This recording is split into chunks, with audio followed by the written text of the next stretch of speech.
Good morning this morning, good afternoon, good evening, depending on your location. Stand up for what is right. Today I'm going to bring to you the story behind the Roman charity statue. The Roman charity statue is one of the most expensive statues ever made by human artists on planet Earth. Now the story behind the Roman charity statue revolves around CIMON and Pero, a father and a daughter. When a daughter had to breastfeed her starved father. The introduction. Many wall paintings, pottery, and ceramic statues from the 1st century were excavated in Pompeii. One of them is a visual representation of Pero and her father Simon. In Romance, there is a mythological story behind the above painting, which is also popularly called Roman charity. The above painting may give you negative vibes, but it is not what you see. It may appear to have, but it is not adult image. However, there are versions of adult image for adult films painting made by individual artists, but this is not something related to that.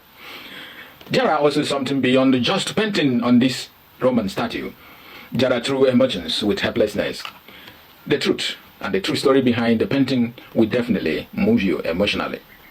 The story in detail.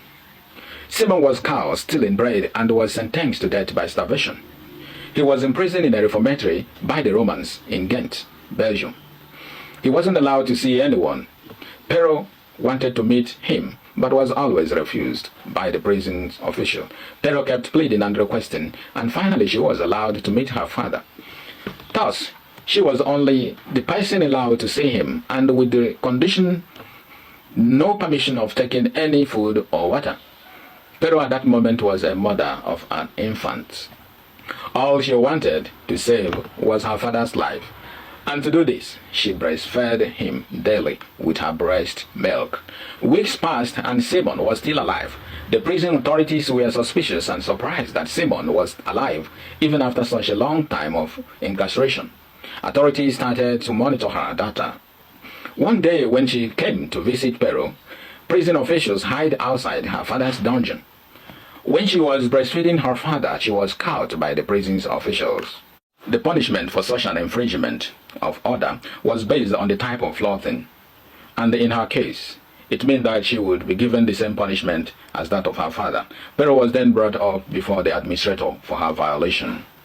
After hearing that her father and her child was sharing her breast milk, and all she did was to sustain her old father's life, the officials were touched emotionally.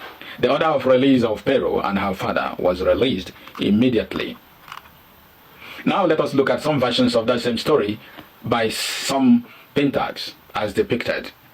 Italian oil painting of the same theme came into existence during the early 1520s. The painting was of the then recently died Pietro Luna, which was on a huge canvas that said, "A woman who nurses an old man." Another similar version of the painting was found during the year 1538, which was identified as daughter nursing her father. Unfortunately, many of those paintings are no longer in existence, but that of Roman charity remains till this moment and represent a whole lot. During the 1600s, a Baroque artist named Caravaggio displayed this scene in his abstract and named it the Seven Works of Mercy. Following Caravaggio's altarpiece, the absolute craze for painting of Pero and Simon started. It spreads everywhere through Italy, France, Netherlands, Spain, and many more cities. Caravaggio's altarpiece remained an inspiration for the next 2 centuries. Painter Peter Paul Rubens made 3 versions of the same story and painted them, but there was something about the original painting, something incestuous. He introduced a sleeping infant, which the original painter didn't mention. This painting was introduced in the 17th century to avoid many kinds of relevance or misinterpretation. At the same time, the painter wanted to use it as a metaphor for the 3 generations, so he incorporated the infant child, which added a new meaning to the painting. The moral on this story is very, very important. You know already. Pero not only proved her true devotion towards her father, but also proved her unconditional love for her dear father. How many of us love our father to that extent? to the extent of offering our breast milk to save her life in derision. We know a proverb that says that blood is thicker than water. Pero proved it. Not everyone, indeed, has the same undying love for their parents. Not all. It is not about having the same circumstances as she had. It is about having the same feeling she possessed for her father. One thing an elderly parent desires truly is love from their children. Do you love your parents? And if yes, how much? Thank you and God bless you for listening. Stand up for what is right, one love.